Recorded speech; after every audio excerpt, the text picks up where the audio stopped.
그날 손자가 보여준 며느리의 인스타그램을 보는 순간 심장이 멎는 줄 알았어요. 수술비 800만 원 없다던 며느리가 친정엄마와 2천만 원짜리 유럽 여행을 다녀온 사진들이었죠. 제 이름은 정혜예요. 올해 68살이고요. 남편을 일찍 여의고 혼자 아들 하나 키워 장가 보냈어요. 20년 동안 시장에서 반찬 가게를 운영하며 악착같이 돈을 모았죠. 새벽 4시에 일어나 밤 9시까지 일했어요. 단칸방에서 시작해 마침내 강남 변두리에 낡은 2층 단독주택 한 채를 샀죠. 지금은 15억이 넘는다고 하더군요. 아들 준혁이가 결혼하고 나서부터 며느리 은지와 손자 민준이 이렇게 넷이서 함께 살고 있어요. 1층엔 아들 식구들이, 2층 작은 방엔 제가 지내죠. 며느리가 함께 살자고 했을 때 정말 기뻤어요. 이제 딸 같은 며느리를 얻었구나 싶었거든요. 그런데 요즘 무릎이 말을 듣지 않았어요. 관절염이 심해져서 병원에 갔더니 수술이 필요하다고 했죠. 비용은 800만 원. 평생 모으고 아껴 살았지만 그 돈이 부담스러웠어요. 떨리는 마음으로 아들 부부에게 도움을 청했죠.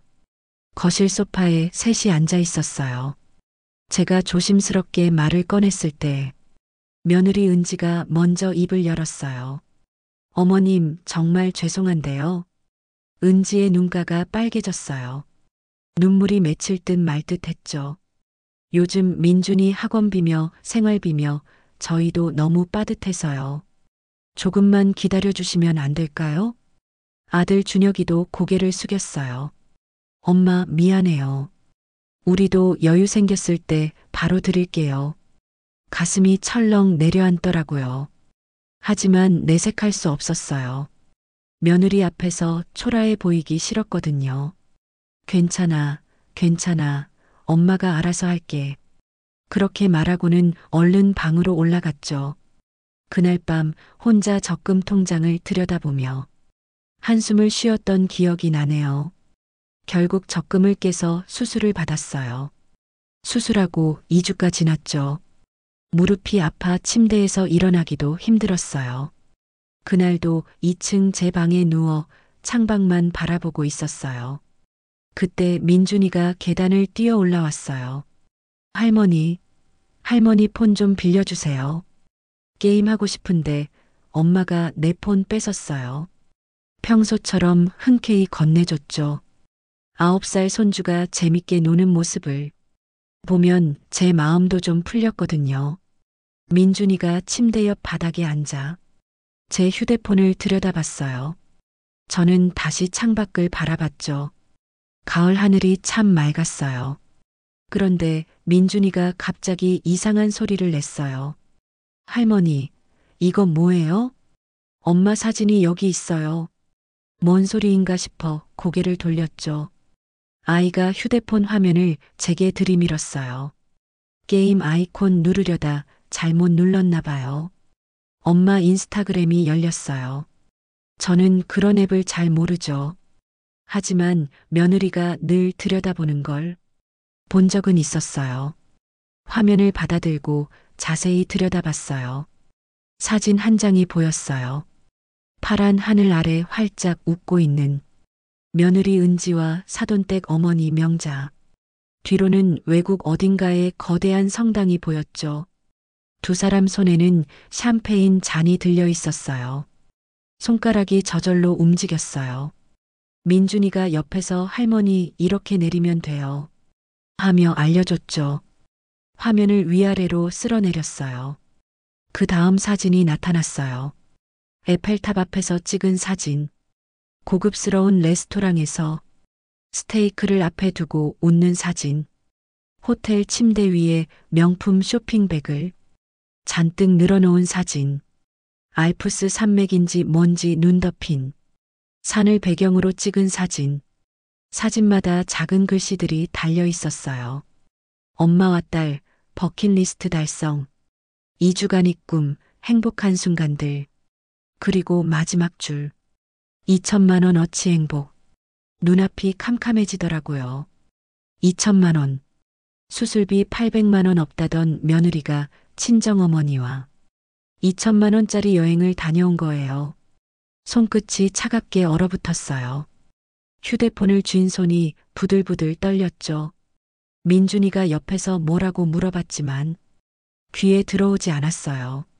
사진을 하나하나 다시 넘겨봤어요. 이태리, 프랑스, 스위스.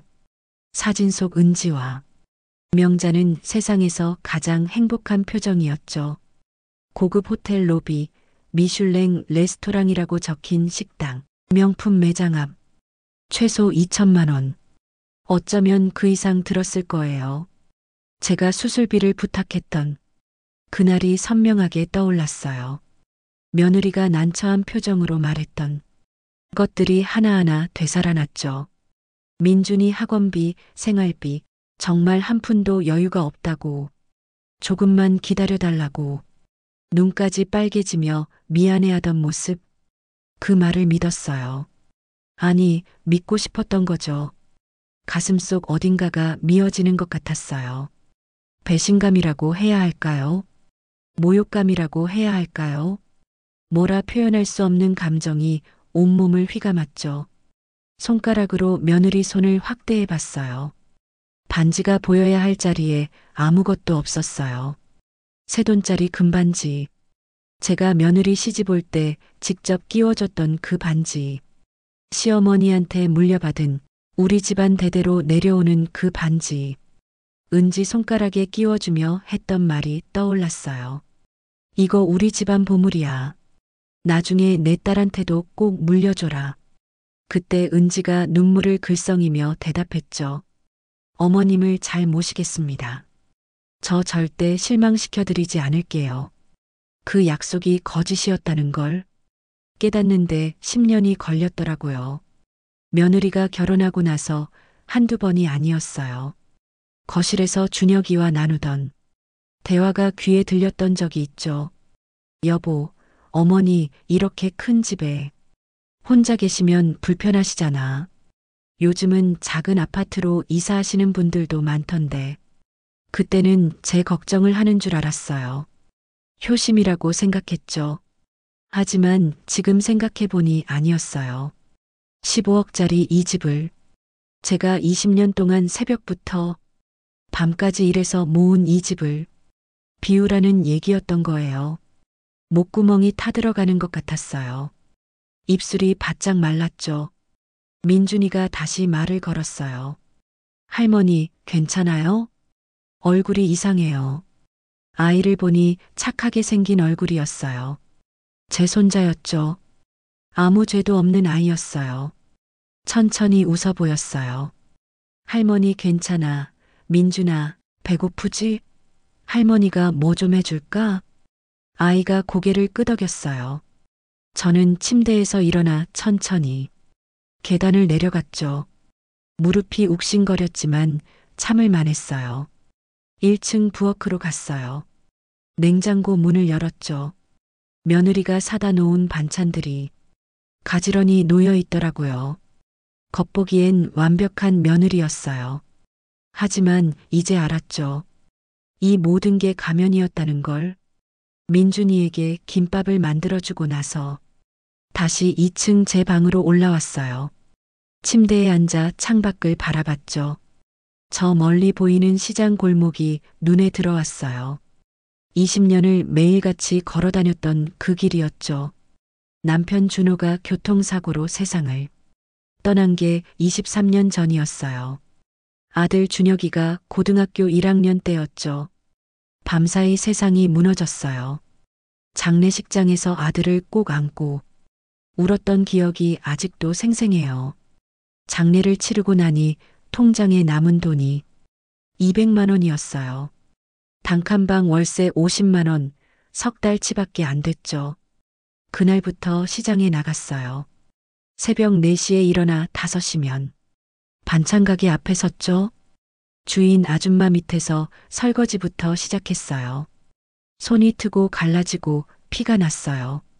하지만 참았죠. 아들 대학 보내야 했으니까요. 3년 후 그 가게를 인수했어요. 밤낮으로 일했죠. 잠은 하루 4시간.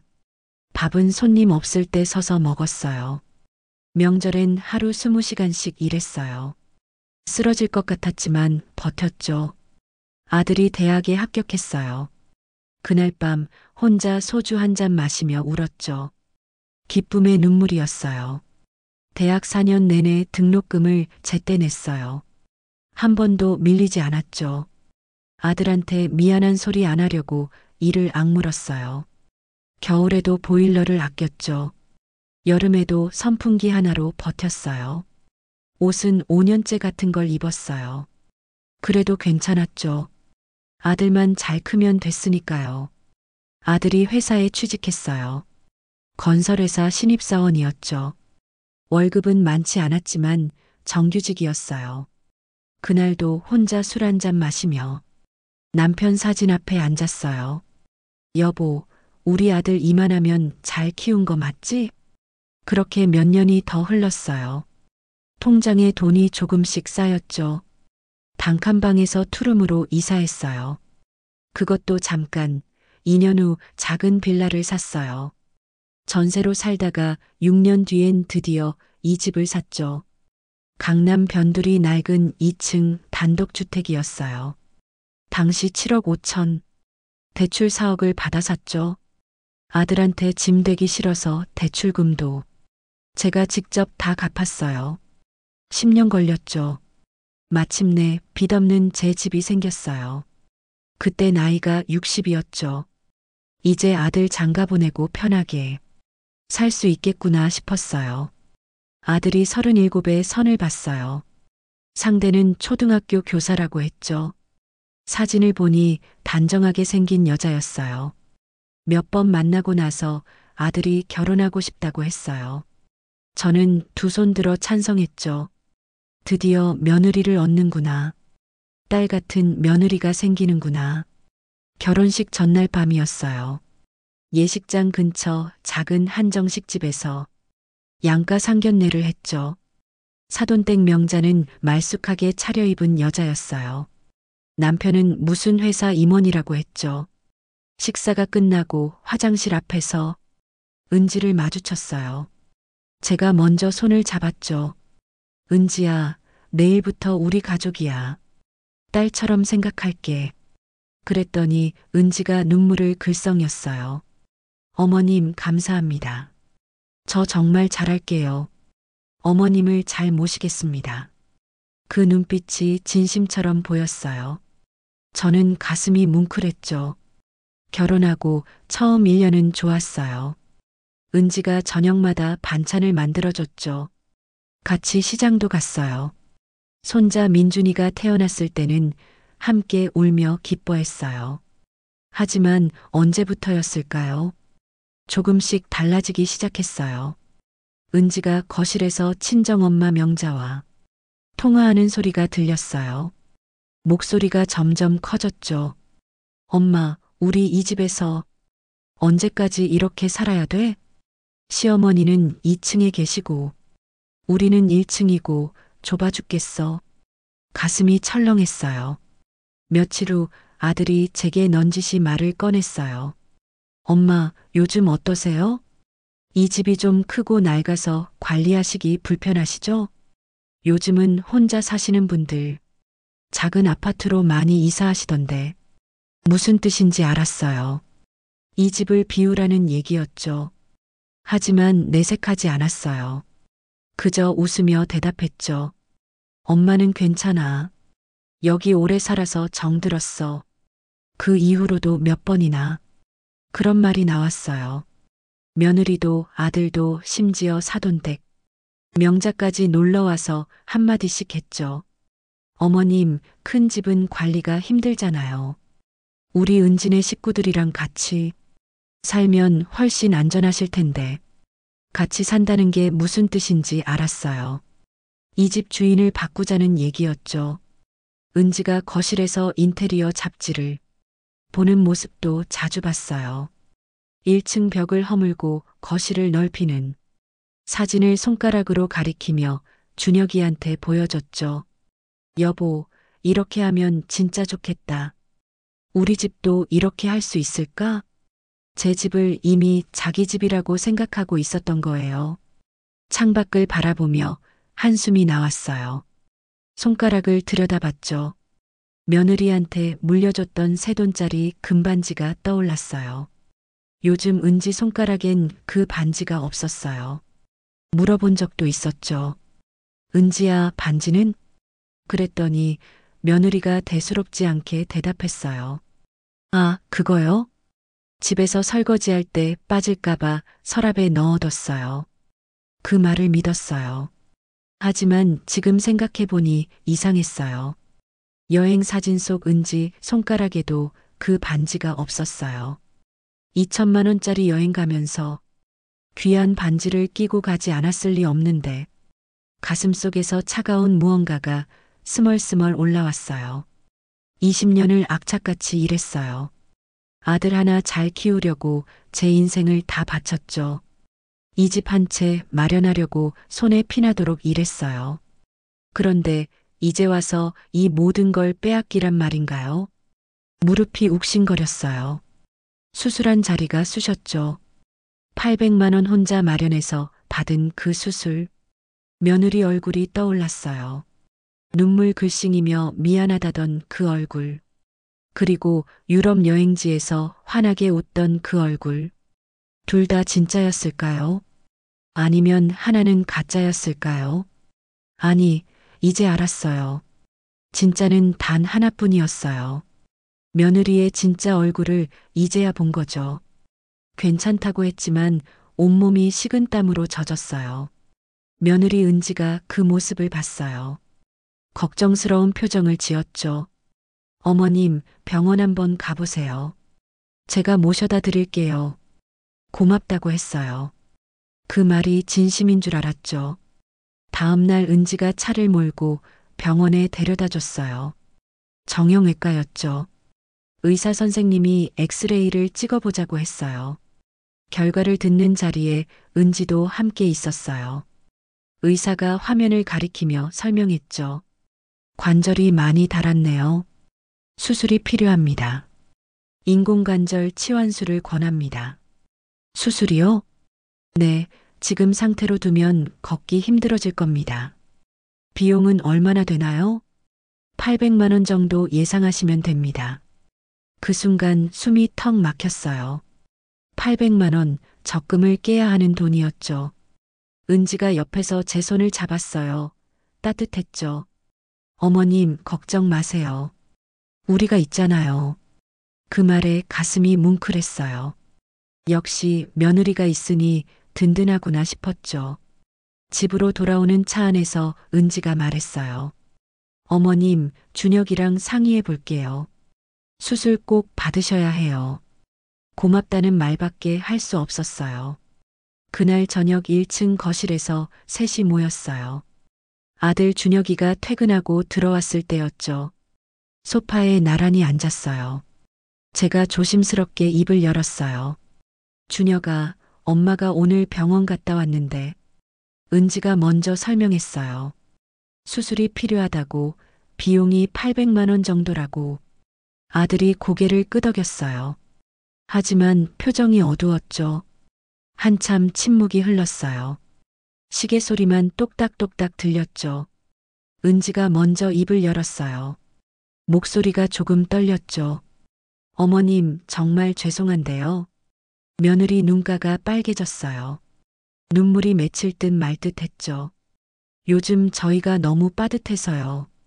민준이 학원비도 밀렸고 생활비도 빠듯하고 조금만 기다려주시면 안 될까요? 아들도 고개를 숙였어요. 엄마, 미안해요. 우리도 여유 생겼을 때 바로 드릴게요. 가슴이 철렁 내려앉더라고요. 입술이 바짝 말랐어요. 뭐라 대답해야 할지 몰랐죠. 머릿속이 하얘졌어요. 괜찮아, 괜찮아. 그 말밖에 나오지 않았어요. 엄마가 알아서 할게. 걱정 마. 얼른 자리에서 일어났어요. 무릎이 욱신거렸지만 내색하지 않았죠. 빠르게 계단을 올라가 2층 제 방으로 들어갔어요. 문을 닫고 침대에 주저앉았어요. 숨이 가빠왔어요. 손이 차갑게 식었죠. 가슴 한가운데가 텅 비는 것 같았어요. 그날 밤 통장을 꺼내 들여다봤어요. 적금 잔액이 1200만 원. 10년 넘게 조금씩 모은 돈이었죠. 노후 대비용이었어요. 800을 쓰면 400이 남아요. 한숨이 절로 나왔죠. 며칠 후 은행에 가서 적금을 해지했어요. 통장 정리를 받아드는 손이 떨렸죠. 수술 날짜를 잡았어요. 한 달 뒤였죠. 그 한 달 동안 며느리는 여전히 친절했어요. 아침마다 식사를 챙겨줬죠. 가끔 과일도 깎아줬어요. 하지만 뭔가 달랐어요. 눈빛이 예전 같지 않았죠. 말투도 미묘하게 변했어요. 어느 날 거실을 지나가다 은지를 봤어요. 소파에 앉아 휴대폰을 보고 있었죠. 제 발소리를 듣고 화들짝 놀라며 휴대폰 화면을 끄는 모습이 눈에 들어왔어요. 이상했어요. 숨길 게 뭐가 있을까? 또 어느 날은 현관에서 은지와 마주쳤어요. 며느리 손에 새 명품 가방이 들려 있더라고요. 본 적 없는 가방이었어요. 은지야, 가방 새로 샀어? 며느리가 잠깐 당황하는 표정을 지었어요. 곧 환하게 웃었죠. 아, 이거요? 친정 부모님이 생일 선물로 사주셨어요. 그래, 예쁘네. 감사합니다, 어머님. 하지만 뭔가 찜찜했어요. 수술비 없다던 집에 명품 가방이 생기다니. 아무리 친정에서 사줬다 해도 이상했죠. 저녁 식탁에서도 며느리의 휴대폰이 계속 울렸어요. 은지가 화면을 보더니 자리에서 일어났죠. 친정엄마세요. 잠깐 받을게요. 베란다로 나가 문을 닫았어요. 목소리가 새어나왔죠. 작게 웃는 소리도 들렸어요. 10분쯤 통화하고 들어왔어요. 얼굴이 환했죠. 뭔가 좋은 일 있어? 아니요, 그냥 어머니랑 이야기 좀 했어요. 그 표정이 너무 밝았어요. 수술비 없어서 못 도와준다며. 미안해하던 그 얼굴과는 달랐죠. 그날 밤 잠이 오지 않았어요. 창밖을 바라보며 생각했어요. 뭔가 이상하다고. 하지만 확신할 순 없었죠. 며느리를 의심하고 싶지 않았어요. 그래도 제 며느리인데, 아들이 선택한 사람인데, 그렇게 스스로를 달랬어요. 하지만 가슴 한구석에 불편함이 자리 잡았어요. 작은 가시처럼 박혀서 따끔거렸죠. 수술 일주일 전이었어요. 며느리가 친정에 다녀온다고 했죠. 이틀 정도 집을 비운다고 했어요. 준혁이도 출장이 겹쳤어요. 민준이는 친구 집에서 자기로 했죠. 집에 혼자 남았어요. 그날 저녁 1층 거실을 지나가다 탁자 위에 놓인 잡지를 봤어요. 인테리어 잡지였죠. 펼쳐진 페이지에 형광펜으로 밑줄이 쳐져 있더라고요. 오래된 단독주택 리모델링 5천만 원으로 새 집처럼. 손끝이 차가워졌어요. 이 집을 고칠 생각을 하고 있었던 거예요. 제 허락도 없이. 그날 밤 잠을 이룰 수 없었어요. 며느리의 유럽 여행 사진을 본 후 며칠이 지났어요. 마음을 가라앉히려 애썼죠. 그래도 며느리니까, 아들이 선택한 사람이니까 뭔가 사정이 있었겠지 스스로를 다독였어요. 하지만 가슴속 응어리는 사라지지 않았죠. 수술 사흘 후였어요. 아직 무릎이 불편해 침대에서 보내는 시간이 많았죠. 낮잠을 자다 깼을 때였어요. 1층에서 낯선 남자 목소리가 들렸어요. 여기 벽을 허물면 거실이 훨씬 넓어지겠네요. 은지 목소리가 이어졌죠. 그렇죠? 1층 전체를 트고 싶어요. 주방도 다시 하고요. 조심스럽게 침대에서 일어났어요. 무릎을 절뚝이며 방문을 살짝 열었죠. 계단 위에서 아래를 내려다봤어요. 거실에 은지와 낯선 남자 2명이 서 있더라고요. 남자들은 벽을 두드려 보기도 하고 줄자로 재기도 했어요. 손에 태블릿을 들고 뭔가 기록했죠. 예산은 어느 정도 생각하세요? 5천만 원 정도요. 그 안에서 최대한 고급스럽게 해주세요. 5천만 원. 제 다리에 힘이 풀렸어요. 계단 난간을 붙잡았죠. 그럼 1층 전체 리모델링하고 2층은 방 하나만 남기고 다 터는 걸로 할까요? 네, 좋아요. 2층은 나중에 생각해 볼게요. 나중에 생각한다는 게 무슨 뜻일까요? 제가 있는 2층을 숨소리를 죽이고 서 있었어요. 심장이 쿵쾅거렸죠. 그럼 견적서 일주일 안에 보내드릴게요. 시공 들어가면 한 달 정도 걸립니다. 감사합니다. 남자들이 현관으로 나갔어요. 문 닫히는 소리가 들렸죠. 은지가 휴대폰을 꺼내 들었어요. 누군가에게 전화를 거는 것 같았죠. 엄마, 나야. 인테리어 업체 상담 끝났어. 생각보다 괜찮던데? 잠깐 침묵이 흘렀어요. 맞아. 시어머니는 2층에 계시니까 1층만 먼저 하는 거야. 근데 엄마, 요양원은 알아봤어? 온몸이 얼어붙더라고요. 요양원. 그래, 내 생각도 그래.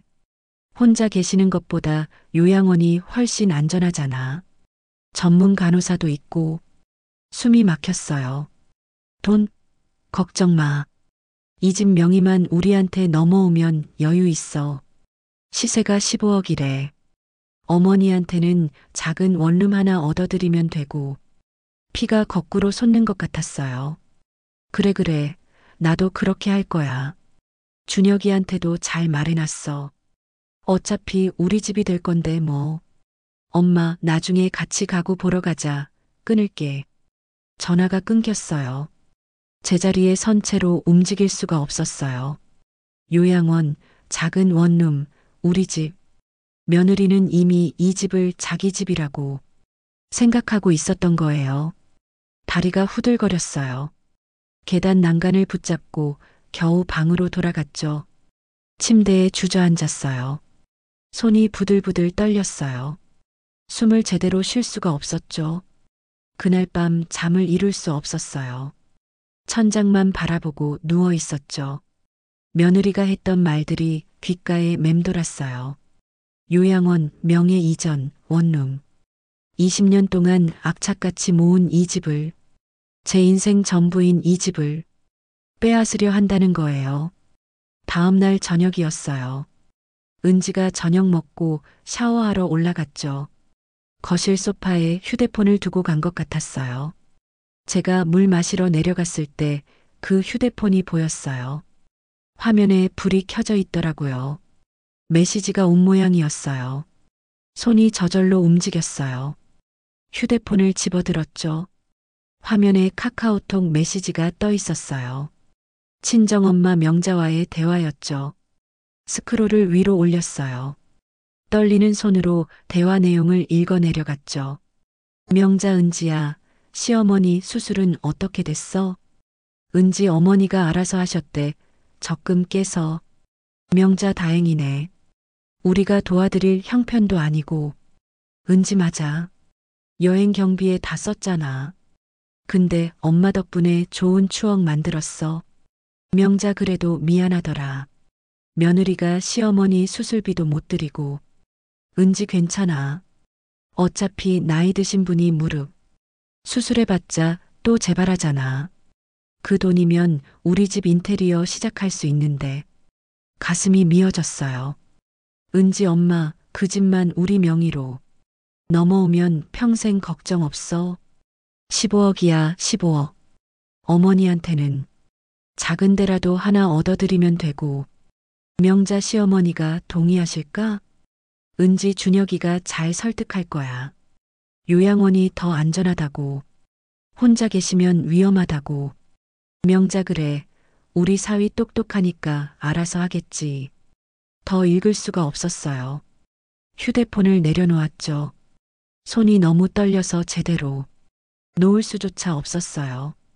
복도에서 은지가 내려오는 발소리가 들렸어요. 얼른 부엌으로 피했죠. 물을 한 컵 따라 마셨어요. 목구멍으로 넘어가지 않았죠. 다음 날 아침 일찍 일어났어요. 2층 제 방 구석 장롱 맨 위에 작은 금고가 있었어요. 오래전부터 써온 낡은 금고였죠. 의자를 놓고 올라가 금고를 꺼냈어요. 비밀번호를 눌렀죠. 뚜껑을 열었어요. 안에는 통장 몇 개와 도장, 그리고 작은 주머니가 있었어요. 주머니를 열었죠. 텅 비어 있더라고요. 새 돈짜리 금반지. 시어머니한테 물려받아 며느리한테 물려준 그 반지가 사라졌어요. 온몸에 소름이 돋았어요. 휴대폰을 꺼내 중고나라 앱을 열었어요. 검색창에 새 돈 금반지를 쳤죠. 몇 개 결과가 나왔어요. 하나하나 클릭해 들어가 봤죠. 세 번째 게시물에서 손이 멈췄어요. 사진 속 금반지. 제가 며느리한테 물려준 그 반지였어요. 안쪽에 작은 글씨로 새겨진 문양까지 똑같았죠. 판매 완료 250만 원. 판매자 계정명을 확인했어요. 행복하는지 맘. 휴대폰을 쥔 손에 힘이 들어갔어요. 화면이 흔들렸죠. 2년 전 거래였어요. 2년 전 유럽 여행 가기 직전이었죠. 여행 경비 만들려고 판 거예요.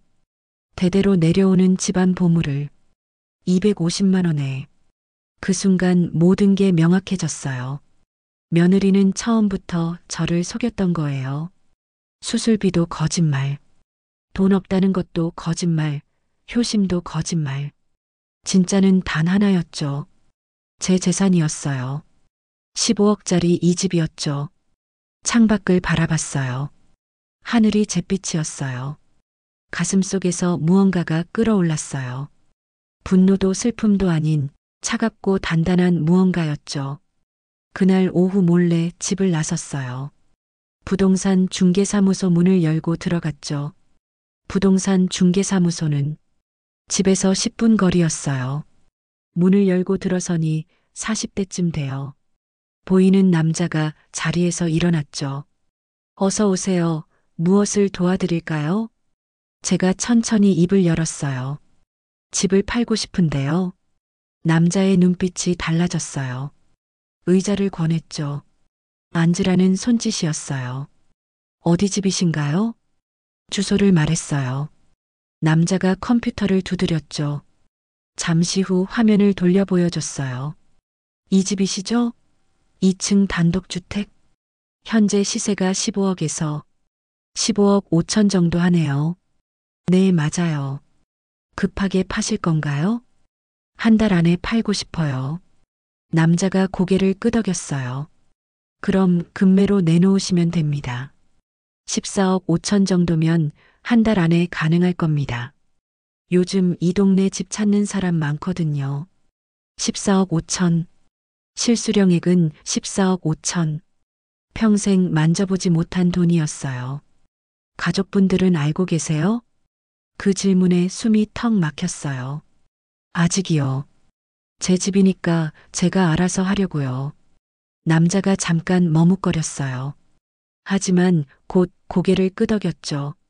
알겠습니다. 등기부등본 확인해 보니 소유주가 어르신 명의시네요. 진행하시겠습니까? 네. 그렇게 서류를 받아들고 집으로 돌아왔어요. 손에 든 서류가 천근만근처럼 무겁게 느껴졌죠. 집 앞에 도착했을 때 다리가 떨렸어요. 현관문 앞에서 한참을 서 있었죠. 문을 열고 들어갔어요. 거실에서 민준이가 숙제를 하고 있더라고요. 할머니, 어디 갔다 오세요? 잠깐 산책했어. 아이가 환하게 웃었어요. 그 웃음을 보는 순간 가슴이 미어졌죠. 제 손자였어요. 아무 죄도 없는 아이였죠. 2층으로 올라와 침대에 누웠어요. 서류를 펼쳐들고 한참을 바라봤죠. 정말 이래도 되는 걸까요?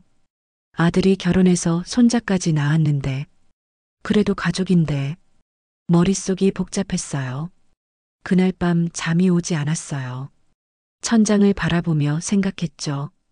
민준이 얼굴이 떠올랐어요. 할머니 할머니 하며 따르던 그 아이. 학교에서 상 받았다고 자랑하던 그 모습. 제가 해준 김밥 맛있다고 우물우물 먹던 그 모습. 눈물이 났어요. 그래도 내 손주인데. 하지만 곧 며느리 목소리가 떠올랐어요. 요양원, 원룸, 우리 집. 그 목소리를 떠올리니 눈물이 멈췄죠. 이틀이 지났어요. 여전히 결정을 내리지 못하고 있었어요. 부동산에서 전화가 왔죠. 매물 올릴지 확인하는 전화였어요. 조금만 더 생각해 볼게요.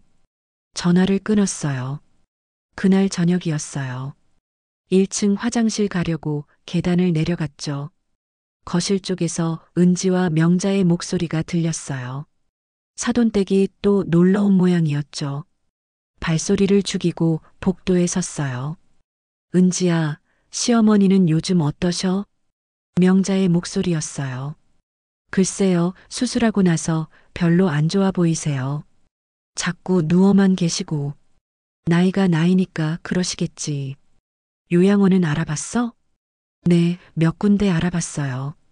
한 달에 200 정도면 괜찮은 데 있던데요. 200이면 적당하네. 시어머니 연금으로 충분히 감당 가능하겠어. 맞아요. 그리고 이 집 명의만 우리한테 넘어오면 여유 생기잖아요. 그렇지. 15억이면 대단한 거야. 우리 은지 시집 정말 잘 갔어. 엄마, 근데 시어머니가 동의 안 하시면 어떡해요? 명자가 낮게 웃었어요. 동의 안 하시면 어쩔 수 없지. 준혁이가 잘 설득해야지. 아들 말은 들으실 거 아니야. 어머니 혼자 이 큰 집 관리 못 하신다고. 넘어지시면 위험하다고. 그렇게 말하면 돼. 은지도 웃었죠. 그래도 안 되면요? 그럼 명예 이전할 수밖에 없게 만들면 되지. 어차피 나중엔 우리 거잖아. 시간 문제야. 온몸이 얼어붙었어요. 숨소리를 죽이고 서 있었죠. 심장이 미친 듯이 뛰었어요. 그때 은지가 다시 입을 열었어요. 엄마 말이 맞아. 그리고 솔직히 시어머니 몇 년 더 사실지도 모르잖아요. 나이도 있으시고 무릎도 안 좋으시고 요양원 가시면 더 편하실 거예요. 그래. 우리가 나쁜 짓 하는 것도 아니고 다 어머님 위해서 하는 거야. 두 사람이 낮게 웃는 소리가 들렸어요. 그 순간 모든 망설임이 사라졌죠. 조용히 발을 돌려 다시 2층으로 올라갔어요. 방에 들어가 문을 닫았죠. 침대에 앉아 휴대폰을 꺼냈어요.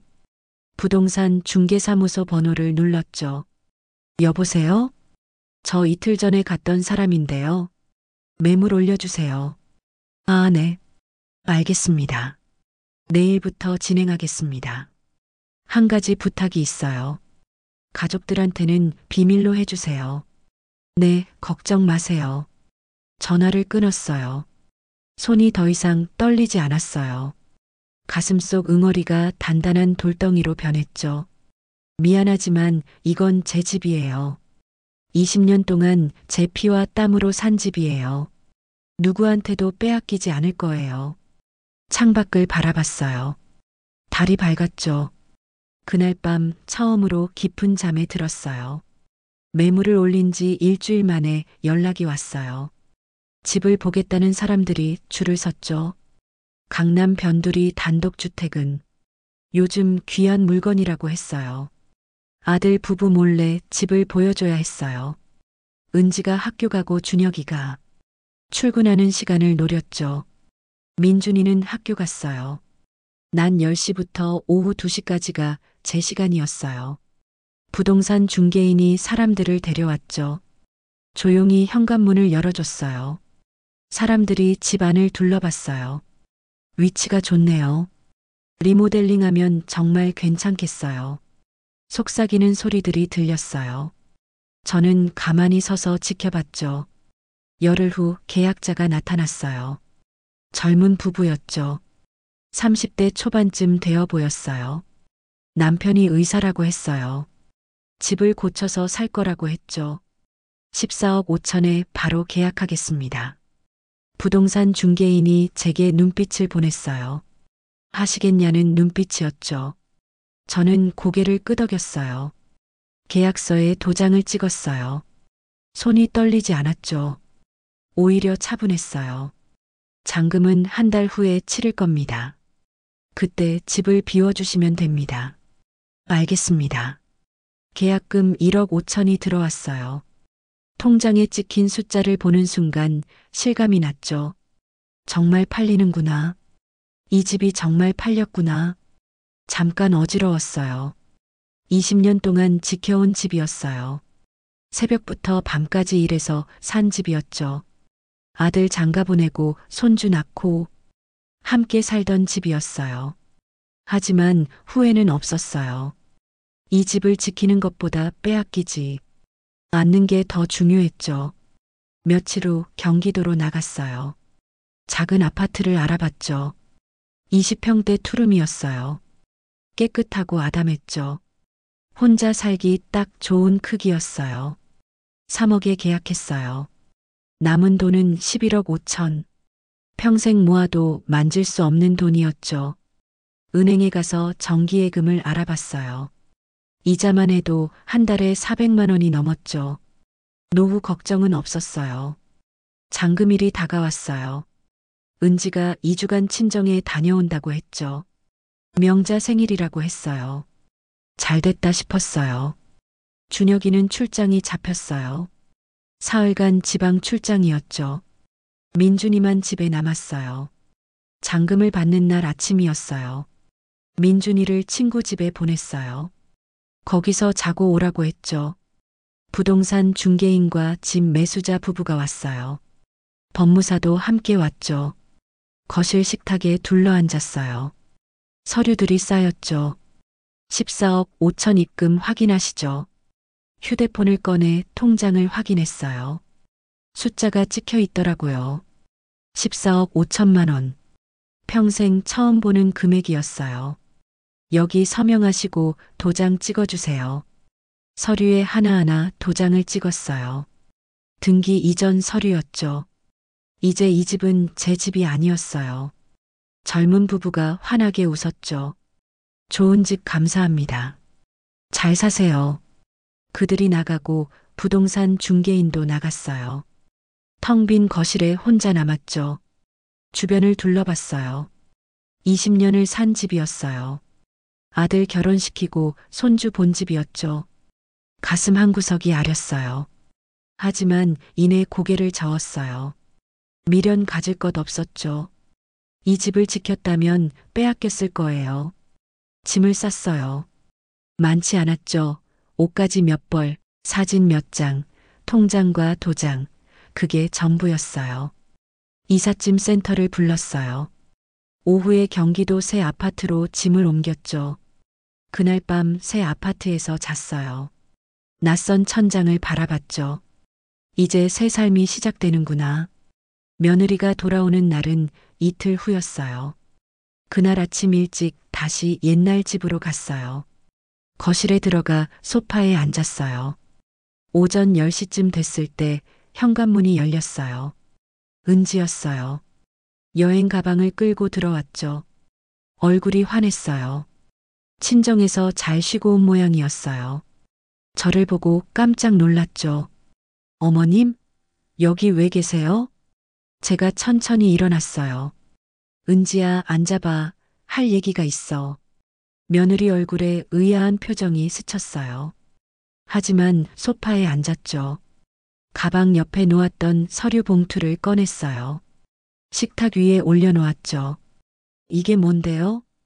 등기부등본이야, 한번 봐. 은지가 서류를 꺼내 들었어요. 눈으로 글자들을 훑었죠. 얼굴이 하얗게 변했어요. 이게 뭐예요? 이 집 팔았어. 며느리가 벌떡 일어났어요. 서류를 든 손이 부들부들 떨렸죠. 어머님, 이게 무슨 소리예요? 집을 팔았다고요? 그래, 14억 5천에 팔았지. 잔금까지 다 받았어. 은지 얼굴에서 핏기가 싹 가셨어요. 입술이 파르르 떨렸죠. 어머님, 어떻게 이러실 수가 있어요? 우리한테 말도 없이 내 집이니까 내가 팔았는데 문제 있어? 며느리가 주저앉았어요. 서류를 바닥에 떨어뜨렸죠. 이럴 수가, 이럴 수가. 그때 현관문이 또 열렸어요. 준혁이었어요. 출장 끝나고 돌아온 모양이었죠. 엄마, 엄마 왜 여기 계세요? 은지야, 무슨 일이야? 은지가 떨리는 손으로 서류를 집어들었어요. 준혁이한테 내밀었죠. 여보, 이것 좀 봐. 어머니가 집을 팔았대. 아들이 서류를 받아들었어요. 눈이 점점 커졌죠. 엄마, 이게 정말이에요? 집을 팔았어요? 그래. 왜요? 왜 우리한테 말도 안 하고 내 집인데 말해야 돼? 준혁이 얼굴이 붉어졌어요. 엄마, 이게 말이 돼요? 우리가 여기 살고 있잖아요. 너희는 이제 여기 못 살아. 새 주인이 들어와. 은지가 소리를 질렀어요. 어머님, 미쳤어요? 우리 집을 어떻게... 너희 집? 이게 언제 너희 집이었어? 며느리가 말문이 막혔어요. 저는 조용히 말을 이었어요. 수술비 800만 원은 없다더니 유럽 여행 갈 돈 2천만 원은 있더라. 은지 얼굴이 더 하얗게 변했죠. 나 요양원 보낼 생각했지? 작은 원룸 얻어줄 생각했지? 이 집 너희 명의로 넘길 생각했지? 며느리가 입술을 떨었어요. 아무 말도 하지 못했죠. 새 돈짜리 금반지도 팔았더라. 행복하는지 맘 250만 원에. 은지가 고개를 떨구었어요. 이제 너희한테 줄 건 단 한 푼도 없어. 나 편하게 살 거야. 내 돈으로 내 집에서. 현관 쪽으로 걸어갔어요. 무릎이 아프지 않았죠. 문 앞에서 뒤돌아봤어요. 다음 주까지 짐 빼. 새 주인 들어와. 문을 닫고 나왔어요. 뒤에서 며느리 우는 소리가 들렸죠. 하지만 돌아보지 않았어요. 집에서 나와 경기도 아파트로 돌아왔어요. 현관문을 열고 들어서니 고요했죠. 낯선 고요함이었어요. 20년 동안 누군가와 함께 살았어요. 아들, 며느리, 손주. 언제나 사람 소리가 있었죠. 하지만 이제 혼자였어요. 창문을 열었어요. 바람이 들어왔죠. 공원이 보였어요. 저 멀리 아이들이 뛰어노는 모습이 보이더라고요. 소파에 앉았어요. 휴대폰이 울렸죠. 준혁이었어요. 받지 않았어요. 다시 울렸죠. 또 받지 않았어요. 문자가 왔어요. 엄마, 전화 좀 받아요. 이게 뭐 하는 짓이에요? 휴대폰을 뒤집어 놓았죠. 1시간쯤 지났을 때 초인종이 울렸어요. 문을 열었죠. 은지와 준혁이 그리고 명자가 서 있었어요. 사돈댁까지 왔더군요. 어머님 들어가서 얘기 좀 해요. 세 사람이 안으로 들어왔어요. 거실에 섰죠. 앉으라고 하지 않았어요. 명자가 먼저 입을 열었어요. 사돈댁, 이게 도대체 무슨 일이에요? 우리 은지한테서 얘기 들었는데 집을 팔았다고요? 네, 팔았어요. 어떻게 그럴 수가 있어요? 아들 식구들이 살고 있는데 제 집이니까 팔았죠. 문제 있나요? 명자 얼굴이 붉어졌어요. 문제가 없긴요. 우리 은지가 얼마나 어머님 모시려고 애를 썼는데. 그 말에 피식 웃음이 나왔어요. 애를 써요? 요양원 알아본 게 모시려고 애쓴 거예요? 세 사람 얼굴이 굳었죠. 저는 휴대폰을 꺼냈어요. 며칠 전 찍어둔 사진을 열었죠. 은지 휴대폰에서 찍은 카카오톡 대화 내용이었어요. 화면을 은지한테 들이밀었어요. 이거 내 카톡이지? 며느리 얼굴이 새하얗게 변했죠. 시어머니 수술비 안 해드리길 잘했다. 어차피 나이 드신 분이 수술해봤자 재발한다. 그 집만 우리 명의로 넘어오면 평생 걱정 없다. 어머니한테는 작은 원룸 얻어드리면 된다. 한 문장 한 문장 또박또박 읽어줬어요. 은지가 말을 더듬었죠. 그건 뭐가 그거야? 친정 엄마한테 보낸 메시지잖아. 명자도 할 말을 잃었어요. 저는 다시 휴대폰을 조작했어요. 중고나라 캡처 화면을 보여줬죠. 새 돈짜리 금반지. 행복하는지 맘이 250만 원에 팔았더라. 여행 경비 보태려고. 은지가 고개를 떨구었어요. 눈물이 뚝뚝 떨어졌죠. 죄송해요. 어머님, 제가 잘못했어요. 이제 와서 무슨 소용이에요. 준혁이가 한 걸음 다가왔어요. 엄마, 그래도 이건 너무해요. 우리한테 말이라도 하시지. 말? 너한테 무슨 말을 해? 작은 집으로 이사하라고. 넌지시 압박하던 내가. 아들이 입을 다물었어요. 인테리어 업체 불러서 상담받은 것도 알아. 5천만 원 들여서 1층 트고 2층은 나중에 생각한다고 했지. 나중에 생각한다는 게 뭐야? 나 쫓아낸다는 얘기지. 은지가 울먹였어요. 어머님, 정말 죄송해요. 제가 철이 없었어요. 철이 없는 게 아니라 욕심이 많았지. 명자가 다시 끼어들었어요. 그래도 사돈댁, 이건 너무하신 거예요. 우리 은지가 잘못했으면. 타이르시지 왜 집을 팔아버려요. 타이르면 돌아올 사람이었어요? 제 재산 노리던 사람이? 명자가 할 말을 잃었죠. 저는 세 사람을 차례로 바라봤어요. 수술비 800만 원은 없으면서 유럽 여행 2천만 원은 있더라고요. 제 진명에 넘겨받을 생각은 하면서 저는 요양원 보낼 생각이었더라고요. 새 돈짜리 금반지는 팔면서 대대로 물려준다는 약속은 까먹었더라고요. 세 사람 모두 고개를 숙였어요. 이제 너희한테 줄 건 단 한 푼도 없어요. 14억 5천은 다 제 돈이에요. 제가 번 돈이고 제가 쓸 돈이에요. 준혁이가 떨리는 목소리로 말했어요. 엄마, 미안해요. 제가 잘못했어요. 이제 와서 늦었어. 넌 엄마 편이 아니라 내 아내 편이었어. 처음부터 끝까지. 아들이 눈물을 글썽였어요. 하지만 저는 마음이 흔들리지 않았죠. 이제 가봐요. 여기 내 집이에요. 너희 들어올 곳 아니에요. 은지가 울먹이며 말했어요. 민준이는요? 민준이는 할머니 보고 싶어 해요. 그 말에 가슴이 잠깐 아렸어요. 손주 얼굴이 떠올랐죠. 하지만 고개를 저었어요.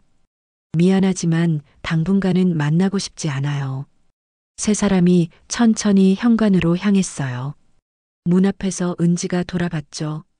어머님, 정말 다시 생각 안 해주세요? 생각 끝났어요. 이제 그만 가봐요. 문을 닫았어요. 안에서 한참 서 있었죠. 가슴이 두근거렸어요.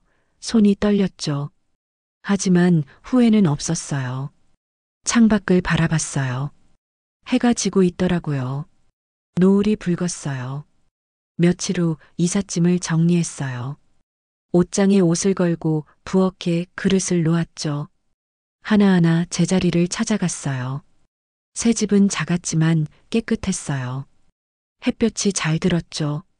공원도 가까웠어요. 어느 날 아침 공원 산책을 나갔어요. 무릎이 한결 나았죠.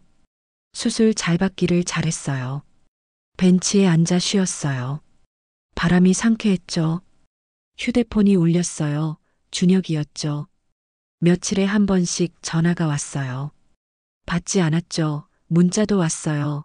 읽지 않았어요. 마음이 편했어요.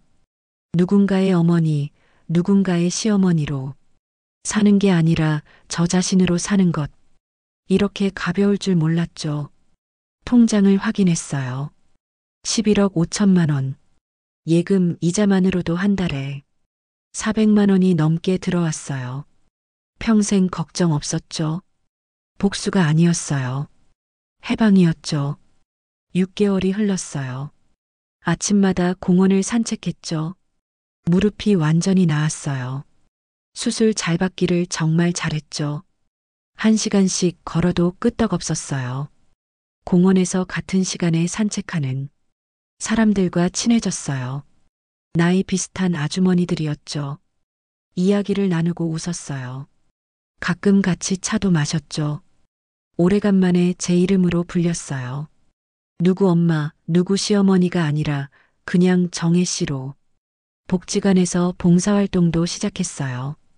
일주일에 2번 반찬을 만들어 독거노인분들께 배달했죠. 20년 시장 반찬 가게에서 일한 솜씨가 빛을 발했어요. 어르신들이 좋아하셨어요. 맛있다고 칭찬해 주셨죠. 마음이 따뜻해졌어요. 제 요리를 진심으로 기뻐해 주는 사람들이 있다는 게 감사했어요. 저녁이면 책을 읽었어요. 도서관에서 빌려온 소설책이었죠. 평생 책 읽을 시간이 없었는데 이제는 있었어요. 가끔 드라마도 봤어요. 웃기도 하고 울기도 했죠. 제 시간이었어요. 누구 눈치 안 보는 온전한 제 시간. 휴대폰에 여전히 준혁이한테서 전화가 왔어요. 한 달에 2~3번쯤 문자도 가끔 왔죠. 엄마 미안해요. 민준이가 할머니 보고 싶대요. 읽고 지웠어요. 답장은 하지 않았죠. 마음이 아프지 않은 건 아니었어요. 손주 얼굴이 가끔 떠올랐죠. 할머니 할머니 하며 따르던 그 아이. 하지만 돌아갈 순 없었어요. 그들에게 돌아가면 다시 누군가의 엄마, 누군가의 시어머니가 되는 거예요. 제 재산을 노리는 사람들. 곁으로 돌아가는 거죠. 어느 날 우편함에 편지가 와 있었어요. 은지 필체였죠. 뜯어보지 않았어요. 그냥 버렸어요. 2주 후 또 편지가 왔어요. 이번엔 준혁이 필체였죠. 역시 뜯어보지 않았어요. 용서를 구한다 해도 소용없었어요. 용서의 문제가 아니었죠. 신뢰가 무너진 거예요. 한번 무너진 신뢰는 다시 쌓을 수 없었어요. 어느 가을날이었어요. 복지관에서 봉사활동을 마치고 돌아오는 길이었죠. 공원 벤치에 앉아 쉬었어요. 저 멀리 아이들이 뛰어노는 모습이 보였어요. 그중 한 아이가 민준이를 닮았죠. 가슴이 뭉클했어요. 잠시 시선이 머물렀죠. 하지만 곧 고개를 돌렸어요. 미안하지만 이제 제 인생이에요. 집으로 돌아와 저녁을 차렸어요. 혼자 먹는 밥상이었지만 편했죠. 눈치 볼 일 없었어요. 아무도 절 평가하지 않았어요. 식사를 마치고 설거지를 했어요. 깨끗한 그릇들을 찬장에 넣었죠. 문득 며느리가 팔아버린 새 돈짜리 금반지가 떠올랐어요. 시어머니한테 물려받아 며느리한테 물려준 그 반지. 대대로 내려온다던 그 반지. 이제 돌아오지 않을 거예요. 하지만 아프지 않았어요. 그 반지보다 더 소중한 걸 지켰으니까. 제 존엄을, 제 삶을. 15억짜리 집도 팔아버렸어요. 20년 동안 지켜온 그 집. 아들 장가 보내고 손주 낳은 그 집. 하지만 후회 없었죠. 그 집을 지키려다 빼앗겼을 거예요. 팔아버린 게 진짜 지키는 거였어요. 며느리가 결혼 전날 했던 약속도 떠올랐어요. 어머님을 잘 모시겠습니다. 절대 실망시켜드리지 않겠습니다. 거짓이었어요. 처음부터 끝까지. 하지만 이제는 괜찮았어요. 그 약속 대신 저 자신과 한 약속이 있었으니까. 나로 살겠다는 약속. 누군가의 그림자가 아니라 나로 살겠다는 약속. 그 약속만큼은 지키고 있었어요. 창밖을 바라봤어요. 달이 밝았죠. 별도 많았어요. 통장을 확인했어요. 11억 5천만 원. 이자가 또 들어와 있더라고요. 평생 걱정 없는 돈이었어요. 누구 눈치도 안 보고 쓸 수 있는 제 돈이었죠. 복수였을까요? 아니었어요. 해방이었어요. 당신의 희생을 당연하게 여기는 사람. 당신의 재산을 노리는 사람. 그들에게 줄 건 아무것도 없었죠. 용서보다 중요한 게 있었어요. 제 존엄이었어요. 제 삶이었죠. 이제 누군가의 어머니가 아니었어요. 누군가의 시어머니가 아니었죠. 그냥 정혜였어요. 68살 정혜. 공원을 산책하고 봉사활동하고 책 읽는 평범한 여자. 이렇게 가벼울 줄 몰랐어요. 밤 10시가 됐어요. 잠자리에 들었죠. 내일 아침에도 공원을 산책할 거예요. 복지관 아주머니들을 만날 거죠. 웃고 떠들 거예요. 그렇게 하루하루 제 삶을 살 거예요.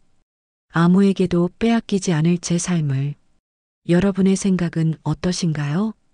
정혜 씨의 선택이 옳았을까요? 너무 냉정했을까요?